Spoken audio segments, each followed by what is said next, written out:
Good morning to all our radio listeners and to our online streaming viewers. We celebrate today the Holy Mass for the memorial of Saints Basil the Great and Gregory Nazianzen, bishops and doctors of the Church. We also include in this Mass the following intentions: for the birthday of Oscar D. Correa and for the souls of Basilio David and Trinidad F. Capuli. Our Eucharistic celebration will be presided by Reverend Father Joseph Mary Bacay, Parish Priest of Santo Niño Parish, Santo Niño, City of San Fernando, Pampanga, and Station Administrator of the Archdiocesan Radio Station of San Fernando, DWBL 91.9 Bright FM. Together we sing the entrance hymn.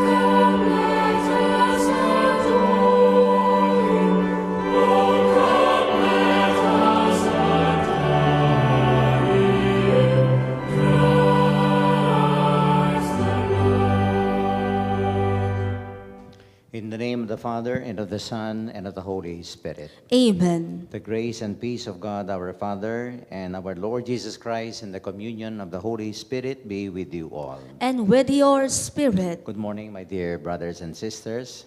Good morning, Father. And may I again greet you, Merry Christmas and a Happy New Year. No? We are still inside the season of Christmas. And today, the second day of this new year, we celebrate two great bishops and doctors of the Catholic Church, Saint Basil the Great and Gregory Nazianzen.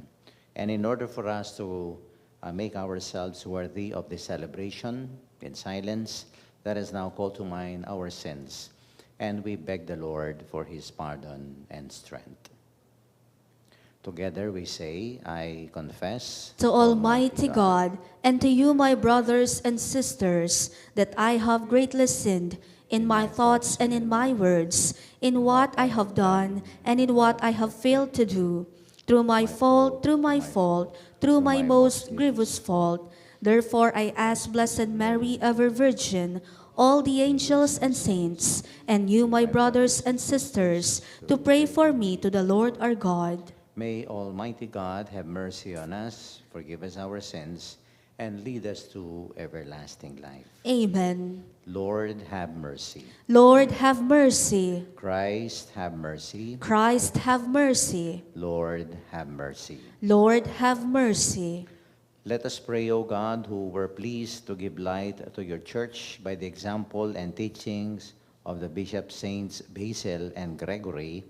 Grant we that in humility we may learn your truth and practice it faithfully in charity. Through our Lord Jesus Christ, your Son, who lives and reigns with you in the unity of the Holy Spirit, one God, forever and ever. Amen. Let us listen to the word of the Lord.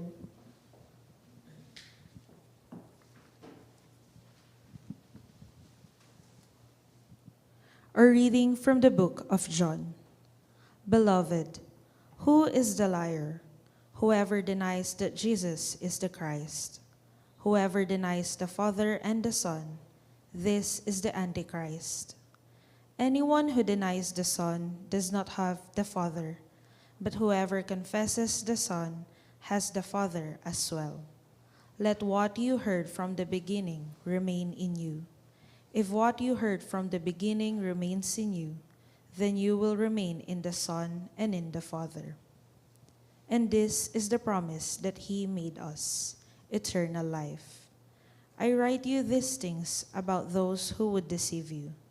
As for you, the anointing that you receive from him remains in you, so that you do not need anyone to teach you.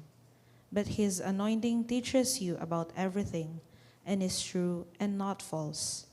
Just as it taught you, remain in him. And now, children, remain in him, so that when he appears, we may have confidence and not be put to shame by him at his coming. The word of the Lord. Thanks be to God. All the ends of the earth have seen the saving power of God. All the ends of the earth have seen the saving power of God. Sing to the Lord a new song, for he has done wondrous deeds. His right hand has won victory for him, his holy arm. All the ends of the earth have seen the saving power of God. The Lord has made his salvation known. In the sight of the nations, he has revealed his justice. He has remembered his kindness and his faithfulness toward the house of Israel. All the ends of the earth have seen the saving power of God. All the ends of the earth have seen the salvation by our God. Sing joyfully to the Lord, all you lands. Break into song, sing praise. All the ends of the earth have seen the saving power of God. Let us honor the Holy Gospel. Hallelujah, hallelujah, hallelujah, hallelujah, hallelujah, hallelujah, hallelujah, hallelujah, hallelujah, hallelujah, hallelujah. The Lord be with you. And with your spirit, A proclamation from the Holy Gospel according to St. John. glory to you, O Lord. This is the testimony of John when the Jews from Jerusalem sent priests and Levites to him to ask him, "Who are you?" He admitted and did not deny it, but admitted, "I am not the Christ." So they asked him, "What are you then? Are you Elijah?" And he said, "I am not." "Are you the prophet?" He answered, "No." So they said to him, "Who are you?" So we can give an answer to those who sent us. What do you have to say for yourself? He said, "I am the voice of one crying out in the desert, 'Make straight the way of the Lord.'" Isaiah, the prophet, said, "Some Pharisees were also sent. They asked him, 'Why then do you baptize if you are not the Christ or Elijah or the prophet?' John answered them, 'I baptize with water, but there is one among you whom you do not recognize, the one who is coming after me, whose sandal strap I am not worthy to untie.'" This happened in Bethany across the Jordan, where John was baptizing.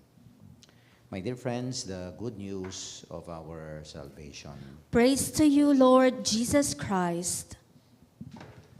Kindly be seated, and once again, Merry Christmas po sa inyong lahat, and a blessed and happy New Year. Pero mukhang hindi happy ang New Year nyo, no? Mukha ko yung mga puyat at pagod. Well, talagang ganyan ng Christmas season, no? Sabi, para yung nakausap po hapon, sabi niya, "Ay, kapag lamong, pero masaya." No? Masaya tayo dahil we have celebrated, no, the greatest gift of Christmas, no, ang pagdating ng ating Panginoon. Well, while I was reading, no, kaninang umaga itong ating gospel, I just remembered a personal story of mine, no. Nung nag-anoint ako, I was requested by a friend sa Mabalacat to anoint her old mother. So I gave in. They fetched me, no. Tapos when we entered the room of the old mother, may ano siya, dementia. Medyo hindi siya talagang nakakilala. And when she saw me, sabi niya sa akin, "Sino ka?" "Sino ka?" Sabi niya, "Bisita po ako ng anak niyo." Sabi ko. And Tapos sabi niya sa akin, ano ka? Ay, sabi ko, pari po ako. I am Father Pep, sabi ko. Bakit ka nandito? Sabi niya. Well, I was asked by your daughter, sabi ko sa kanya na to hear your confessions at saka po pag-pray over ko kayo, anointing. Confession? Sabi niya sa akin.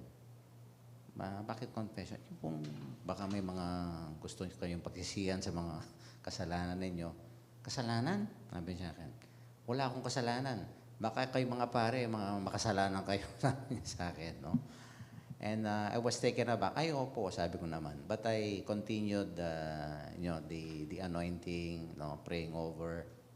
Kahit na medyo hindi maganda yung response ng matanda, no? Kasi that's why I'm telling this story. Kasi ito yung parang narinig natin sa ating ebanghelyo, no? Some people, no, specifically the priests and the Levites and also the Pharisees, they were sent, no, just to double check, no, itong si John, because the presence of John was really, in a way, very intimidating sa mga religious leaders during that time, no. At ito nga yung mga tinanong nila, no, a battery of questions. Sino ka? Ano ka? At bakit ka nandito? Anong ginagawa mo? Something like that, no? And you know, if we want to learn a very important lesson in the life of John, itong isang lesson na para sa akin very much connected with our celebration of the New Year. And what is this? John he had a very clear sense of identity and mission. Ito importante sa buhay natin, no? As we begin this new year, ito yung, do we have a clear sense of identity? Sino ba tayo? Okay? At ano ba yung mission natin? Ano ka? Anong dahilan? Bakit nandito tayo? Because, mind you, as humans, kuminsan, nadidistort yan. Kuminsan, we are, no, distracted with so many things and we are derailed, sabi nga, no? Nawawalan tayo sa right track sa buhay natin. Kung minsan, lumalabo yung sense of identity natin. No? Yung kasarinlan, sabi nga. No? Yung sense of mission. No? Kung minsan, lumalabo yan. No? As time goes by, di ba? Kaya importante, ngayong New Year na to, tingnan natin, no, sino ba ako? Ano ba ako talaga? Siguro you remember that beautiful quotation of Mark Twain, di ba? Sabi niya, there are two important days in our life. No, the day we were born and the day we found out the why, the reason, no? And that is very true. Bakit tayo nandito? And John, makikita natin dito, sa buhay ni John, ito maganda kay John his identity and his mission are one. No, they are so integrated. Alam ni John kung sino siya. Kaya nga sabi ng who are you? I'm not the Christ. Hindi ako si Kristo. Sino ka? Ano ka? No? Ikaw ba'y propeta? No? And sabi niya, hindi. I am not the Christ, the prophet. I'm not Elijah. O sino ka? At ano ka? Ano sabi ni John? I am the voice. At ito yung identity ni John. No? And not only identity, but his mission. At sana ito ang tignan natin ngayon as we start another new year. Ano ba? Lumalabo na ba? Baka hindi ko alam kung sino talaga ako. No? And the reason why I'm here in this world, ano ba yung mission ko? Kaya nga, ang ganda ng ating, di ba, itong setup dito, pagpasok mo dyan sa, natin, vision, mission. No? Ano ba ang purpose? Ano ba ang dahilan natin sa buhay? No? And we have to be, no, dapat very clear yung sense of identity in our mission. And what is our sense of identity and mission? Well, we were given that, no? Our Christian identity. Mga Kristiyano tayo. And this is a special dignity that God gave us, no? We receive, no, in the sacrament of baptism. Yan, maging mga Kristiyano tayo. Yan ang kasarilan natin. Kaya ang identity natin. At sana, yan din ang ating magiging mission. Kristiyano tayo at dapat Kristiyano tayo. Pero kung minsan nga, dahil sa ating mga priorities, dahil sa ating mga distractions in life, no? Kung minsan nadidiskarel tayo at wala tayo doon sa right track. Wala tayo doon sa clear sense of identity and mission. Lalong-lalo na ngayon, I think, no, yung pastoral program ng ating Santo Papa, ng ating buong simbahan, di ba? Hindi lang kasi yung personal o kaya individual identity and mission. Ang importante rin, lalong-lalo na, ang pagka-Kristiyano natin. It has a communal aspect. Yung common identity, common mission, and hindi lang common but a shared identity, a shared mission. Because we cannot become true Christians alone. Dapat we only can become true Christians together. Kaya ang ganda ng sino, di ba? Journeying together. No? Kaya lalong lumilinaw yung sense of identity natin, not only on the personal level, pero lalong-lalo na bilang isang komunidad because we share the same identity. We have a common mission, no? And talking about shared common identity and mission, dito natin i-appreciate itong ating mga saints of the day. Dahil sila'y BFF, no? Magkaibigan silang matalik. I was just struck by itong sermon, no? By Saint Gregory. Kasi nasa Office of the Readings namin sa sa Liturgy of the Hours. Saint Gregory was very poetic and very warm, no? Kasi dinidescribe nila, no, niya yung kanyang relasyon dito sa kaibigan niya, no? Sabi niya, we feel the same affection with each other, no? Sabi niya, we share the same lodging, the same table, the same desires, the same goal. Talagang pareho silang pareho, no? We love each other, and our love grew daily warmer and deeper. Pero at the end of this sermon, ang ganda nung sinabi niya, no, kahit na sabi niya, different men have different names, but sabi niya, but our great pursuit, kaming dalawa, ito, si Basil at saka siya, is the great name we wanted. And what is this great name? We want to be Christians and to be called Christians. This is their common and great pursuit in their life. Kaya sana ito rin, no? Yung ating, of course, no, pagkakaibigan, yung ating family, bilang isang parokya o bilang isang komunidad, ito'y dapat malinaw sa atin. Yung identity natin. Sino ba tayo? At ano ba ang mission ko? No? Kaya nga, yung mga gumagawa po sa atin ngayon, no, o gumawa na ng mga New Year's resolution, tingnan natin on this basis or this context. No? Ito bang mga resolution ko ngayon ay mapapalinaw ba yung sense of identity ko, yung sense of mission ko?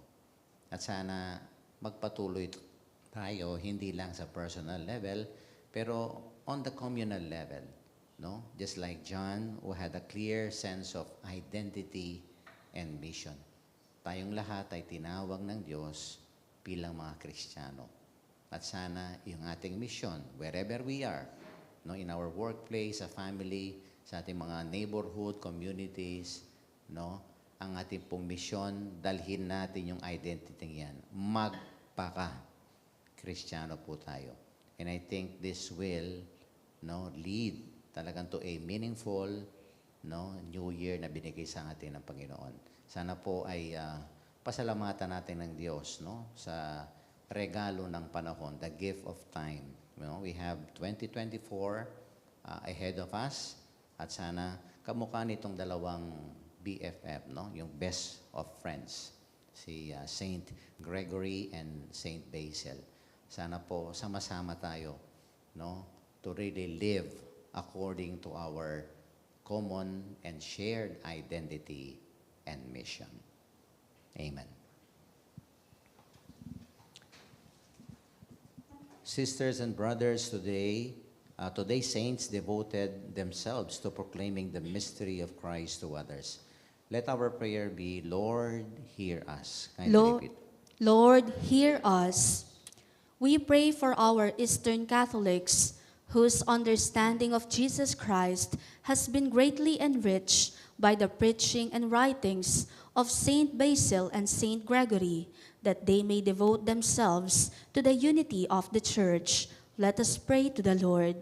Lord, hear us.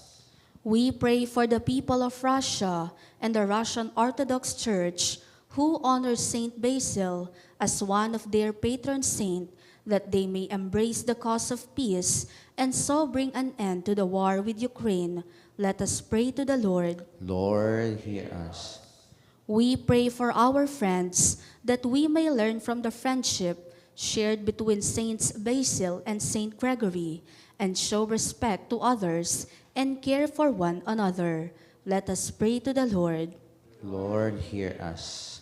We pray for those who preach the gospel, that like John the Baptist, their words may direct others to the person of Jesus, so that through faith is nourished in the hearts of many.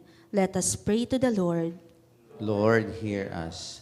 May the Lord accept our thanksgiving and our personal intentions, the intentions of all our radio listeners and online streaming viewers, the intentions being sent in the different programs of our radio, the special intentions of the radio station of our Archdiocese, and that all the faithful departed, especially from our parish, community, and families, may enter the heavenly Jerusalem. Let us pray to the Lord. Lord, hear us. Lord our God, show your justice to the nations, so that rejoicing in your salvation, peace may reign everywhere through Christ our Lord. Amen. Together we sing the hymn for the preparation of the gifts.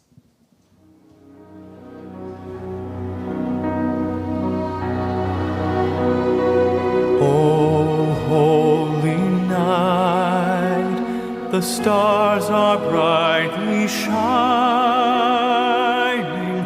It is the night of our dear Savior's birth.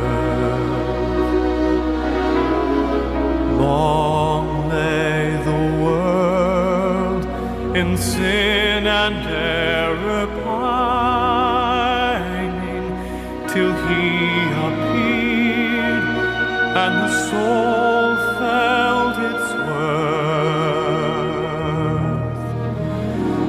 A thrill of hope, the weary world rejoices, for yonder breaks a new and glorious morn. Fall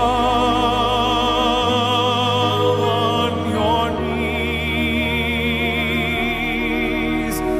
oh, hear the angel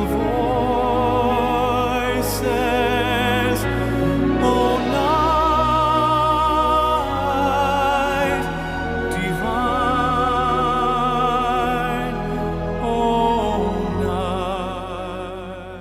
Pray, brethren, that our sacrifice and yours may be acceptable to God, the Almighty Father. May the Lord accept the sacrifice at your hands for the praise and glory of his name, for our good and the good of all his holy church. Accept this sacrifice from your people, we pray, O Lord, and make what our offering offered for your glory, in honor of Saints Basil and Gregory a means to our eternal salvation through Christ our Lord. Amen. The Lord be with you. And with your spirit, Lift up your hearts. we lift them up to the Lord. Let us give thanks to the Lord our God. It is right and just. It is truly right and just, our duty and our salvation, always and everywhere, to give you thanks, Lord, Holy Father, Almighty and eternal God, through Christ our Lord. For us on the festival of Saints Basil the Great and Gregory, your church rejoice. So too you strengthen her by the example of their holy lives. Teach her by the words of preaching and keep her safe in answer to their prayers. And so with the company of angels and saints, we sing the hymn of your praise. As without end we acclaim.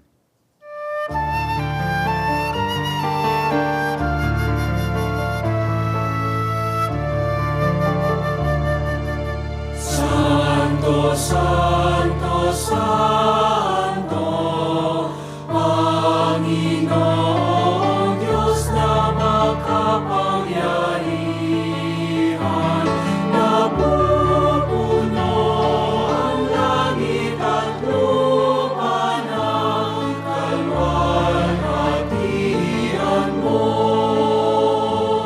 Hosana sa kaitaasan, pinagpala ang naparirito sa ngalan ng Panginoon. Hosana sa kaitaasan.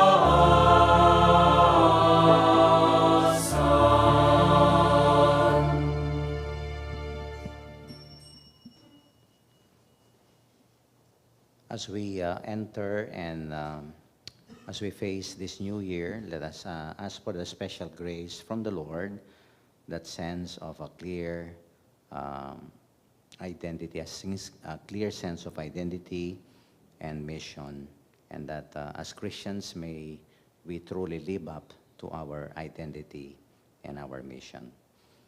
You are indeed holy, O Lord, the fount of all holiness. Make holy, therefore, these gifts, we pray, by sending down your Spirit upon them like the dewfall, so that they may become for us the body and blood of our Lord Jesus Christ. At the time he was betrayed and entered willingly into his passion, he took bread, and giving thanks, broke it, gave it to his disciples, saying, "Take this, all of you, and eat of it. For this is my body, which shall be given up for you."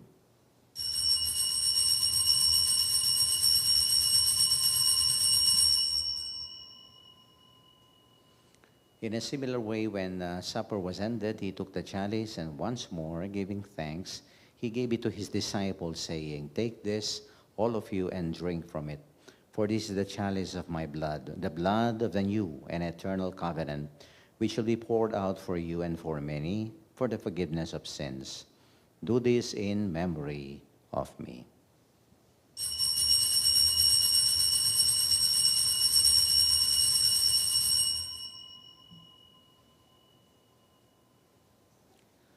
The mystery of faith.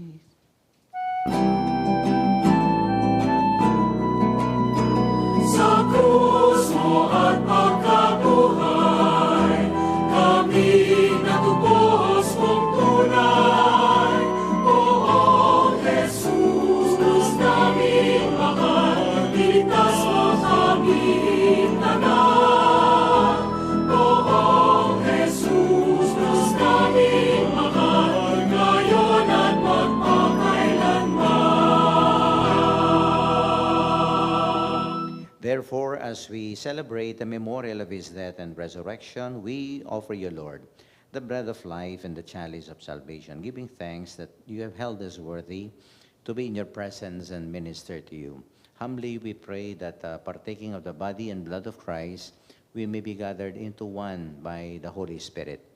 Remember, Lord, your church spread throughout the world, and bring her to the fullness of charity, together with Francis, our Pope, Florentino, our Archbishop, Pasiano, our Bishop Emeritus, all the religious and the clergy.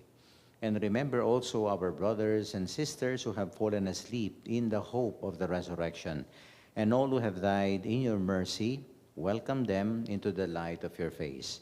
Have mercy on us all, we pray, that to the Blessed Virgin Mary, Mother of God, with blessed Joseph, her spouse, with the blessed apostles, and with all the saints, especially Saints Basil the Great and Gregory, who have pleased you throughout the ages, we may merit to be co-heirs to eternal life and may praise and glorify you through your Son, Jesus Christ.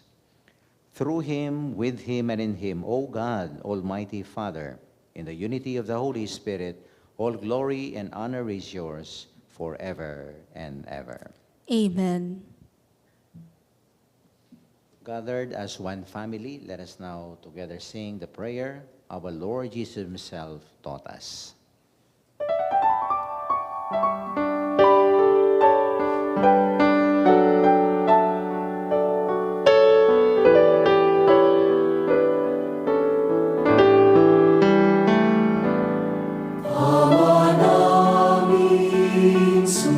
Sumasalangit ka sa malinang ngalan mo, mapasa amin ang kaharian mo, sundin ang loob mo, dito sa lupa para nang sa langit.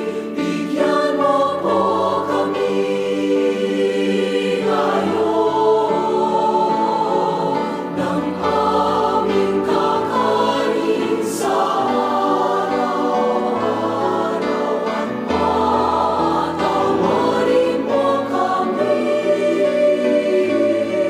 sa aming mga sala para ng pagpapatawad namin sa nagkakasala sa amin.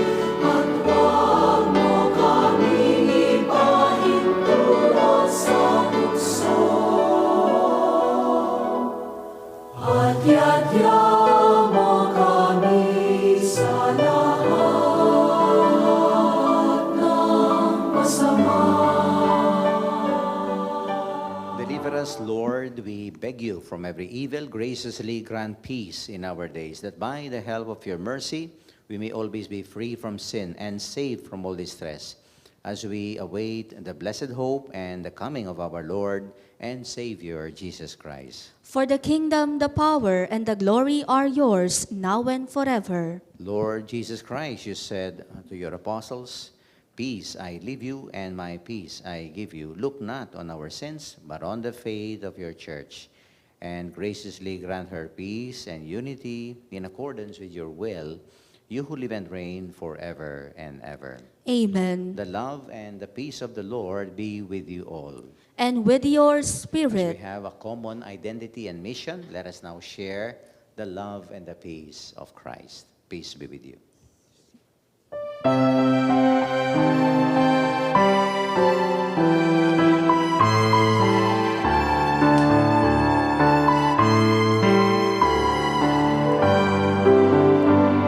Cordero ng Diyos, ang nilalako, king kasalanan niyat mo. Ikaluluwa mo kami. Cordero ng Diyos, ang nilalako, king kasalanan niyat mo. Kakaluluwa mo kami. Cordero ng Diyos, ang nilalako, king kasalanan niyat mo. Ibigay mo kay kami kapayapaan, ibigay mo kay kami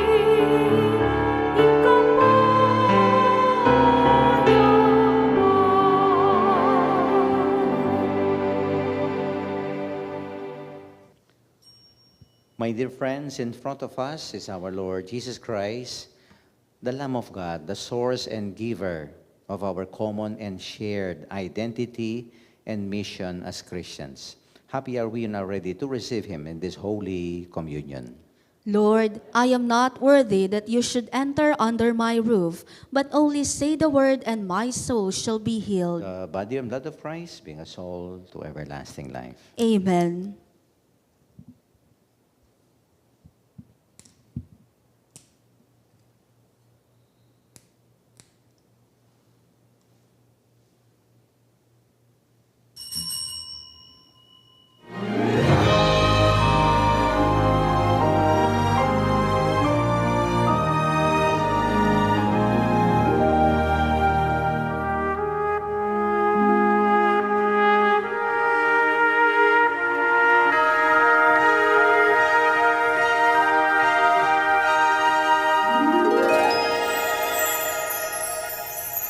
Now first, now when the angels did say, was to set him for shepherds in fields as they lay, in fields where they lay keeping their sheep.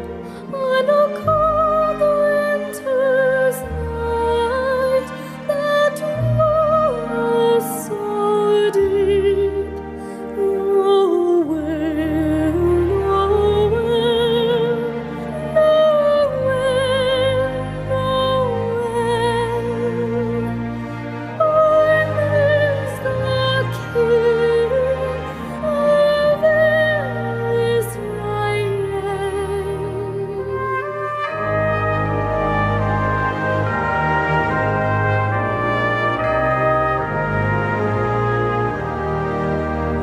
They looked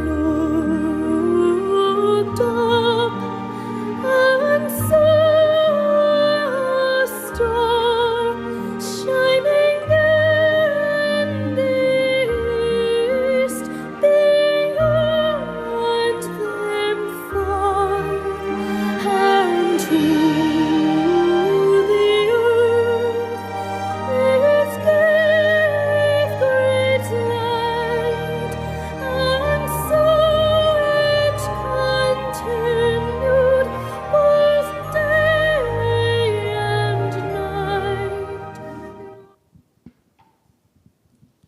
For our radio listeners and online streaming viewers who cannot physically receive the communion, we will join you in praying the act of spiritual communion. My Jesus, I believe that you are present in the most holy sacrament. I love you above all things, and I desire to receive you into my soul. Since I cannot at this moment receive you sacramentally, come at least spiritually into my heart. I embrace you as if you were already there and unite myself wholly to you. Never permit me to be separated from you. Amen.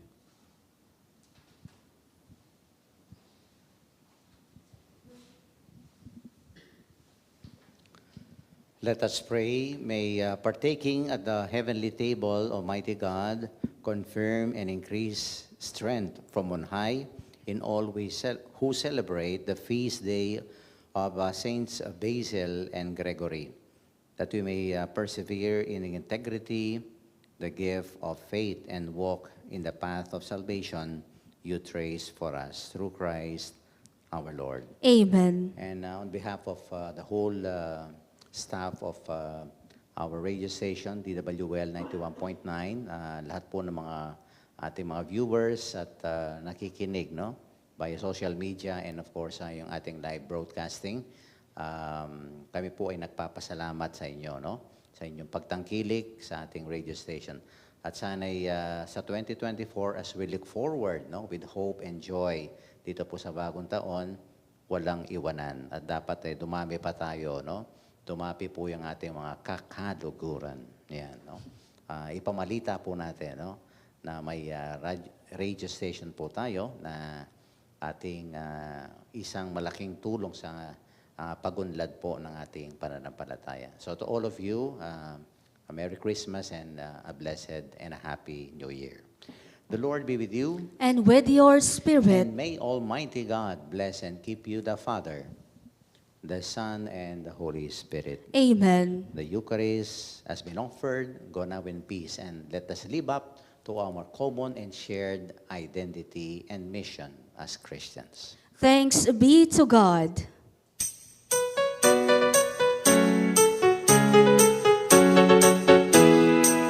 Sobrang anak ng Diyos, magsukayo kintula, uling bibait ya, Jesus. Manalangin tamu, pasalamat kigipa, salamat bumibait ya, Jesus. Pastul king marangle, magpastul ka rin tupa, karela pe pakit ya, ingang